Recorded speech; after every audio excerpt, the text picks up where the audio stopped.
जंगल का सबसे बड़ा जानवर कभी भी शेर होता ही नहीं। सबसे बड़ा जानवर कौन होता है? लंबाई में जिराफ, राइट? बड़े में शायद हाथी। सबसे फुर्तीला कौन होता है? चीता। सबसे क्लेवर कौन होता है? लेकिन साला इनमें से कोई राजा नहीं होता ना, तो ये क्वालिटीज चाहिए ही नहीं ना रूल करने के लिए। राजा कौन होता है? उसमें ऐसी कोई क्वालिटी नहीं है, ना ऊंचा है, ना भारी है, ना फुर्तीला है, ना क्लेवर है। उसमें एक आदत है जो किसी में नहीं है, उसमें एक अदा है जो किसी में नहीं है, उसमें क्वालिटी है जो किसी में नहीं है।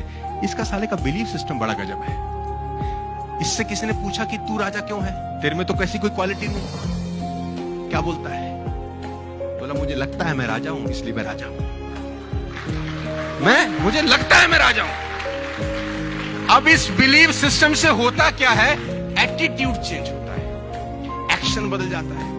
हाथी ने शेर को देखा, शेर ने हाथी को देखा, एनकाउंटर हुआ, आंखों का आमना सामना हुआ। अब हाथी ताकतवर है कि शेर? कॉमन सेंस देखो, हाथी ताकतवर है। अगर वो पैर डाल दे तो मुझे लगता नहीं शेर कभी खड़ा हो सकता है। वो सूंड में लपेट के फेंक दे तो शेर हमसे 100 फुट दूर जाए। लेकिन हाथी को ऐसा लगता ही नहीं। जब दोनों आमने सामने देखते हैं तो हाथी के दिमाग में शेर को देखते ही आता है, ईटर, ये खाएगा। उसके थॉट प्रोसेस में क्या रहता है?